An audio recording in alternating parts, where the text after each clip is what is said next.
আপনারা জানেন যে জামাতকে আওয়ামী লীগ একটা বিশেষ সময়ে একটা বিশেষ উদ্দেশ্যে নিষিদ্ধ করেছিল।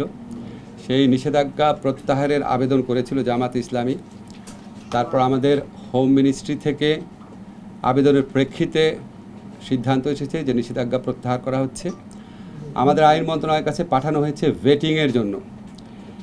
ভেটিং মানে হচ্ছে টেকনিক্যালিটিস দেখা, নিষেধাজ্ঞা প্রত্যাহারের যে কাগজটা আছে সেখানে শব্দ চয়ন ঠিক আছে কিনা, ভাষা চয়ন ঠিক আছে কিনা, আইন অনুযায়ী কিনা।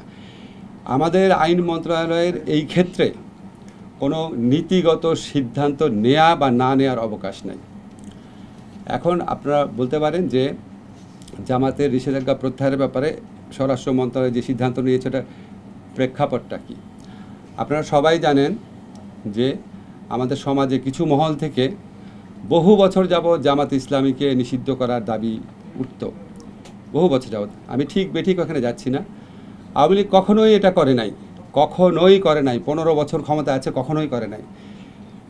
তারপর তারা এমন একটা বিশেষ মুহূর্তে এটা করেছে, যেটা তখন ছাত্র জনতার বিপ্লব চলছিল, গণ অভ্যুত্থান চলছিল।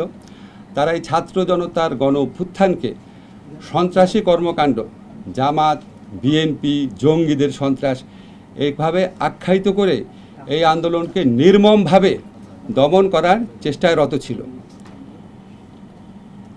নির্মমভাবে দমন করার চেষ্টায় রত ছিল, এটা বহু প্রমাণ আপনারা বহুভাবে পেয়েছেন। এবং আমাদের স্বরাষ্ট্র মন্ত্রণালয়ের পক্ষ থেকে পরীক্ষা করে দেখা হয়েছে তারা যে সন্ত্রাসী হিসাবে জামাত, বিএনপি, জঙ্গিকে আখ্যায়িত করেছিল, ওই ন্যারেটিভের পার্ট হিসাবে তারা জামাতকে সন্ত্রাসী সংগঠন হিসাবে হঠাৎ করে ঘোষণা করে একটা প্রজ্ঞাপন জারি করে। তা আমরা তো আওয়ামী লীগ যে ছাত্র জনতার গণবিপ্লবকে সন্ত্রাসী কর্মকাণ্ড বলতে চেয়েছে, সেই ন্যারেটিভের পার্ট তো আমরা হতে পারি না। আমরা মনে করি আওয়ামী লীগ কোনো নীতিগত অবস্থান থেকে জামাতকে নিষিদ্ধ করে নাই। আওয়ামী লীগ রাজনৈতিক অপকৌশলের জন্য ছাত্র জনতার বিপ্লবকে নির্মমভাবে দমন করার জন্য এই ইস্যুটাকে এইভাবে ব্যবহার করেছিল। তা আমরা ছাত্র জনতার গণ অভ্যুত্থানে পরাজিত এবং প্রত্যাখ্যাত একটি দলের অন্যায় ন্যারেটিভের পার্ট হতে পারি না, এটাই হচ্ছে আমাদের বক্তব্য।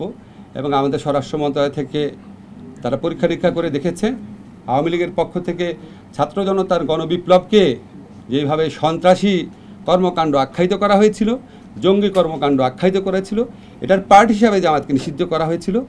এই ন্যারেটিভটা সত্যি না, সেটা ছাত্র জনতার বিপ্লব ছিল।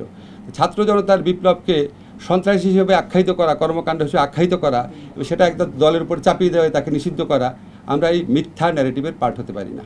এটা হচ্ছে আমার বক্তব্য।